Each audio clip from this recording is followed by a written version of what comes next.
हाय viewers, Shri गुरु education channel में आप सभी का हार्दिक स्वागत है। मित्रों, आज का टॉपिक है मैथ्स यानी गणित।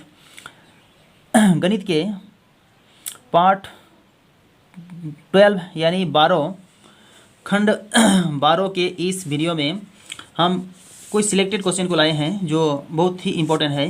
कई बार पूछे जा चुके हैं, कई परीक्षा में पूछे जा चुके हैं और आगे भी पूछे जाएंगे।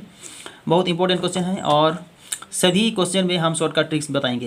तो चलिए शुरू करते हैं। आज का पहला क्वेश्चन, दो संख्याओं का योग 42 है तथा उनका गुणनफल 437 है, तो उन संख्याओं का अंतर क्या है।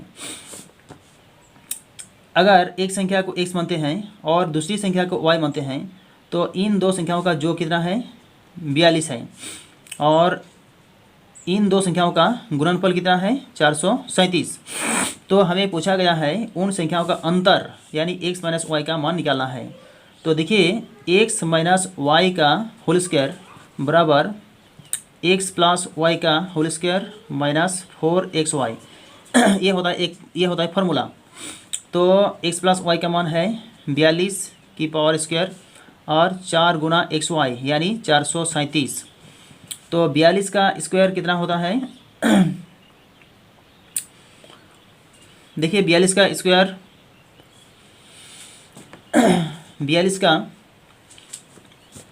स्क्वायर कितना होगा, 42 का स्क्वायर कर लीजिए, 2 दूना 4 और 4 दूनी का 8, 4 दूनी 8 और 4 4 16, 4 8 8 16, 1764 और इसको गुना कर दिए, 4 7 28 हासिल 2, 4 3 12 और 2 14, 4 7 28 हासिल 2, 4 3 12 और 2 14 हासिल 1, 4 16 1 17, 1748। इसमें से 1748 को घटा दीजिए, 8 6 14, 5 और 1 6 यानी 16 आया। तो देखिए, x माइनस वाई का होल स्क्वायर बराबर 16, तो x माइनस वाई बराबर कितना होगा, रूट 16 होगा। इसको हटाने से इधर रूट आ जाएगा। तो 16 का इसका रूट कितना होगा, 16 का स्क्वायर रूट नहीं, 16 का वर्गमूल कितना होगा, 16 का वर्गमूल 4 होगा। इसलिए x माइनस वाई यानी उन दोनों संख्याओं का अंतर कितना आया, 4 आया। देखिए 4 किस ऑप्शन में है, ऑप्शन नंबर ए में 4 दी हुई है, इसलिए ऑप्शन नंबर ए हो जाएगा हमारा सही आंसर। उम्मीद करते हैं मित्रों ये क्वेश्चन आप सभी को अच्छी तरह से समझ में आ गया होगा। तो चलिए अगला क्वेश्चन देखते हैं। अगला क्वेश्चन है, भाग के प्रश्न में विद्यार्थी 36 के बदले में 63 को भाजक के रूप में लेता है, तो उसका उत्तर 24 था। सही उत्तर क्या था। तो देखिए, 36 के बदले में 63 लिया है, 36 के बदले में 63 लिया है और उसका उत्तर कितना आया, 24 आया। तो सही उत्तर क्या था, सही उत्तर क्या होगा। तो देखिए, सही हो या गलत हो, अगर भाजक को भागफल से गुना करें तो भज्जो निकल जाएगा। तो ये है सही भज्जो। सही भज्जो को सही भाजक से गुना करेंगे, भाग देंगे तो सही उत्तर निकल जाएगा। तो देखिए, 12 दूना 24, 12 तिया 36, 3 दूना 6, 3 कम 3 और 21 का मल्टीप्लाई 2 से करेंगे तो 21 दूना 42 हो जाएगा। तो सही उत्तर होगा 42। देखिए 42 किस ऑप्शन में है, देखिए ऑप्शन नंबर बी में है 42, इसलिए ऑप्शन नंबर बी हो जाएगा हमारा सही आंसर। उम्मीद करते हैं मित्रों ये क्वेश्चन आप सभी को अच्छी तरह से समझ में आ गया होगा। तो चलिए अगला क्वेश्चन देखते हैं। अगला क्वेश्चन है, 20 संख्याओं का औसत 30 तथा अन्य 30 संख्याओं का औसत 50 है, तो सभी संख्याओं का औसत क्या होगा। ये देखिए, ये क्वेश्चन बहुत इंपॉर्टेंट है, एसएससी एमटीएस 2017 में पूछा गया था। देखिए 20 संख्याओं का औसत, यह है संख्या, यह है औसत और ये संख्याओं का कुल योग है, संख्याओं का कुल योग इधर लिखेंगे। तो 20 संख्याओं का औसत 30 है, तो 20 संख्याओं का कुल योग कितना होगा, 20 को 30 से गुना कर दीजिए, 3 दूना 600 और अन्य 30 संख्याओं का औसत कितना है, 50 है। तो इस 30 संख्याओं का कुल योग कितना होगा, 1500 होगा। 1500 होगा तो सभी संख्याओं का औसत क्या होगा। तो सभी संख्या मतलब यहाँ 20 संख्या और 30 संख्या, 50 संख्या, 50 संख्याओं का कुल योग कितना है 2100, 1500 और 600 2100।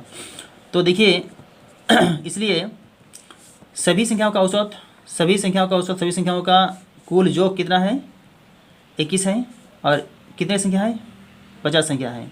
तो 50 से भाग दीजिए, उत्तर निकल जाएगा 210 बटे में 5, 5 4 20 और 1 21 10, 5 दूनी के 10, इसलिए 42 है सभी संख्याओं का औसत। देखिए 42 किस ऑप्शन में है, ऑप्शन नंबर ए में दी हुई है 42, इसलिए ऑप्शन नंबर ए हो जाएगा हमारा सही आंसर। उम्मीद करते हैं मित्रों ये क्वेश्चन आप सभी को अच्छी तरह से समझ में आया होगा। तो चलिए अगला क्वेश्चन देखते हैं। देखिए अगला क्वेश्चन है ए तथा बी की औसत आयु 30 वर्ष है और बी तथा सी की औसत आयु 26 वर्ष है। तो ए तथा सी की आयु में क्या अंतर है। देखिए ए तथा बी की औसत आयु 30 है, इसलिए ए तथा बी की आयु का योगफल कितना होगा। यहाँ 2 आदमी है तो औसत आयु 30 है, तो कुल योग आयु का कुल योग कितना होगा 30 दूना 60 होगा। और बी तथा सी की औसत आयु कितनी है 26 है। यहाँ भी 2 आदमी है, 2 आदमी का औसत आयु इतना है, तो 2 आदमी का कुल आयु कितना होगा, कुल आयु होगी 52। 26 को 2 से मल्टीप्लाई कीजिए। आप क्या करेंगे, यहाँ पूछा गया है ए तथा सी की आयु में क्या अंतर है। ए तथा सी की आयु में क्या अंतर है, मतलब ए माइनस सी हमें निकालना है। तो देखिए ए प्लस बी में से बी प्लस सी को माइनस करेंगे और यहाँ भी माइनस करेंगे तो कितना होगा 8 होगा। तो A plus B minus plus minus C बराबर 8, minus B plus B cut गया तो कितना बचा ए माइनस सी बराबर 8। यानी ए तथा सी की आयु में क्या अंतर है, ए तथा सी की आयु में 8 वर्ष का अंतर है। देखिए 8 वर्ष किस ऑप्शन में है, 8 वर्ष ऑप्शन नंबर डी में है, इसलिए ऑप्शन नंबर डी हो जाएगा हमारा सही आंसर। उम्मीद करते हैं मित्रों ये क्वेश्चन आप सभी को अच्छी तरह से समझ में आया होगा। तो चलिए अगला क्वेश्चन देखते हैं। अगला क्वेश्चन है 60 विद्यार्थियों की एक कक्षा में प्राप्त अंकों का औसत 65 है, उनमें से आधे विद्यार्थियों के प्राप्त अंकों का औसत 85 है, तो शेष विद्यार्थियों द्वारा प्राप्त अंकों का औसत कितना होगा। एसएससी 2016 में पूछा गया था ये क्वेश्चन। देखिए कक्षा में कुल विद्यार्थी 60 है, तो 60 विद्यार्थियों द्वारा प्राप्त अंकों का औसत है 65, इसलिए 60 विद्यार्थियों द्वारा प्राप्त अंकों का योग कितना होगा, इसको इससे गुना करना होगा। तो 0 6 5 6 30 हासिल 3 6 6 36 और 3 3900। अब देखिए उनमें से आधे विद्यार्थी के प्राप्त अंकों का औसत 85 है। इनमें से आधे मतलब 30 विद्यार्थियों के द्वारा प्राप्त अंकों का औसत कितना है 85 है, तो 30 विद्यार्थियों द्वारा प्राप्त अंकों का कुल योग कितना होगा, इसको इससे गुना करना होगा। देखिए 0 5 3 15 हासिल 1 3 8 24 1 25 2550। तो शेष विद्यार्थियों द्वारा प्राप्त अंकों का औसत कितना होगा। शेष विद्यार्थी कितने हैं 30 हैं। 60 में से 30 घटाएं और इसको भी घटा दीजिए। 5 5 10 6 और 3 9 1 1350। 0 5 5 10 6 और 3 9 1350। अब देखिए शेष विद्यार्थी कितने हैं 30 हैं, तो 30 विद्यार्थियों के द्वारा प्राप्त अंकों का औसत कितना होगा। तो 30 विद्यार्थियों द्वारा प्राप्त अंकों का औसत होगा, इस 1350 को 30 से भाग दे दीजिए तो कितना होगा 3 चौके 12 1 13 15 3 5 15 45 आया। इसलिए शेष विद्यार्थियों द्वारा प्राप्त अंकों का औसत कितना है 45 है, जो ऑप्शन नंबर बी में दी हुई है, इसलिए ऑप्शन नंबर बी हो जाएगा हमारा सही आंसर। उम्मीद करते हैं मित्रों ये क्वेश्चन आप सभी को अच्छी तरह से समझ में आ गया होगा। तो चलिए अगला क्वेश्चन देखते हैं। अगला क्वेश्चन है, एक लड़का ने 1000 रुपये में 50 चॉकलेट खरीदी। यदि 30 चॉकलेट का औसत मूल्य इतना है तो शेष चॉकलेट का औसत मूल्य क्या होगा। देखिए 50 चॉकलेट का मूल्य 1000 रुपये है, 1000 रुपये है। तो 30 चॉकलेट का औसत मूल्य कितना है, 30 चॉकलेट का औसत मूल्य 25 रुपया है। इसलिए 30 चॉकलेट का कुल मूल्य कितना होगा, कुल मूल्य होगा 25 या 75 और ये एक शून्य, यानी 750 रुपया। तो शेष चॉकलेट कितना है, शेष चॉकलेट है 20। तो इस 20 चॉकलेट का औसत मूल्य कितना होगा, इसको भी घटा दीजिए, कितना होगा 250। तो 20 चॉकलेट का कुल मूल्य है 250 रुपया। तो 20 चॉकलेट का औसत मूल्य कितना होगा, इसलिए औसत मूल्य होगा इस 250 को इस 20 से भाग दे दीजिए, कितना होगा, 25 का भाग 2 से करेंगे तो 12.5 होगा, यानी 12.5 रुपये हो जाएगा। देखिए 12.5 किस ऑप्शन में है, 12.5 ऑप्शन नंबर बी में है, इसलिए बी ऑप्शन हो जाएगा हमारा सही आंसर। उम्मीद करते हैं मित्रों ये क्वेश्चन आप सभी को अच्छी तरह से समझ में आ गया होगा। तो चलिए अगला क्वेश्चन देखते हैं। अगला क्वेश्चन है, 4000 रुपये की राशि किस चक्रवृद्धि ब्याज की दर से 2 वर्ष में 5290 रुपया हो जाएगी। 4000 रुपये की राशि किस चक्रवृद्धि ब्याज की दर से 2 वर्ष में 5290 रुपया हो जाएगी।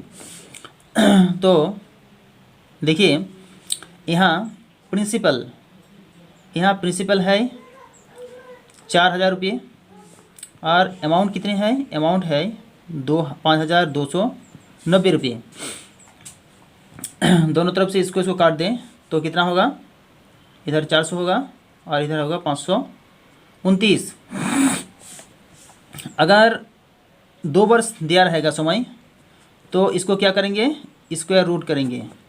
अगर 3 वर्ष दिया हुआ रहेगा समय तो क्या करेंगे, क्यूब रूट करेंगे। यहाँ 2 वर्ष दिया हुआ है समय, 2 वर्ष, इसलिए इसका स्क्वायर रूट निकालेंगे। 400 का स्क्वायर रूट कितना होता है 20 और इधर 529 का स्क्वायर रूट कितना होता है 23 होता है। तो इनका अंतर कितना, देखिए 20 में से विधि हुई है 23, यानी कितने की विधि हुई है, 3 की विधि हुई है, 3 रुपया की। कितने में से, 20 में 3 रुपया की विधि हुई है। तो 100 में कितना विधि हुई है, 100 से मल्टीप्लाई 20 5 100, 3 का मल्टीप्लाई 5 से गुना करें, 5 से करेंगे तो 3 5 15%। तो यहाँ पूछा गया था किस चक्रवृद्धि ब्याज की दर से, तो यहाँ चक्रवृद्धि ब्याज की दर क्या है, क्या आया 15%। ऑप्शन नंबर बी में है 15%, इसलिए ऑप्शन नंबर बी हो जाएगा हमारा सही आंसर। उम्मीद करते हैं मित्रों ये क्वेश्चन आप सभी को अच्छी तरह से समझ में आ गया होगा। चलिए अगला क्वेश्चन देखते हैं। अगला क्वेश्चन है किस चक्रवृद्धि ब्याज की दर से यहाँ भी चक्रवृद्धि ब्याज की दर हमें निकालना है।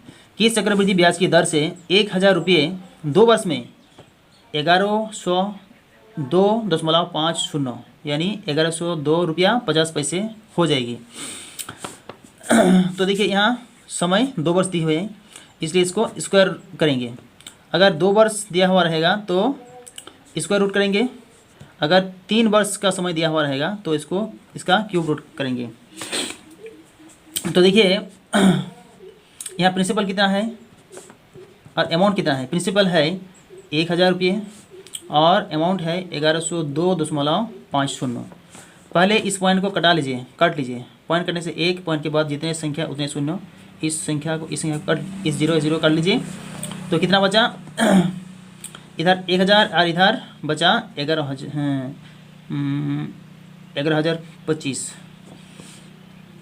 तो देखिए इस 10 को हटाने के लिए क्या करेंगे, दोनों तरफ 10 से गुना कर लेंगे। इसको 10 से गुना कीजिए और 11,025 बटे में 10, इसको 10 से मल्टीप्लाई कर लीजिए। 10 से 10 कट गया तो कितना, इधर बचा 10,000 और इधर बचा 11,025।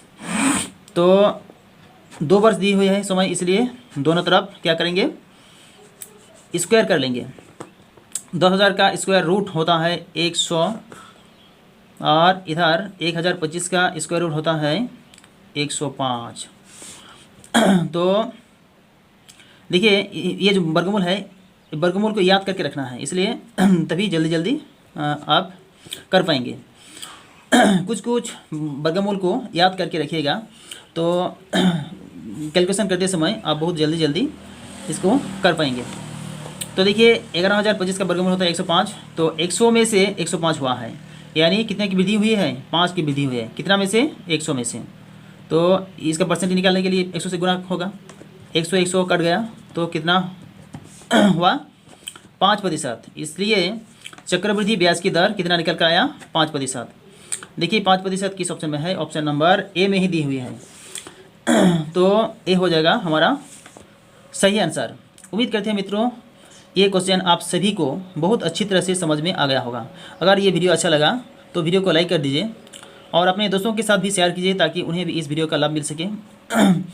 अगर इस चैनल में नए हैं तो चैनल को सब्सक्राइब करके बेल आइकन को भी दबा दीजिए ताकि जब भी मैं वीडियो अपलोड करूं उसका नोटिफिकेशन सबसे पहले आप तक मिलता रहे। तो वीडियो को शुरू से लेकर अंत तक देखने के लिए आपका दिल से बहुत बहुत धन्यवाद।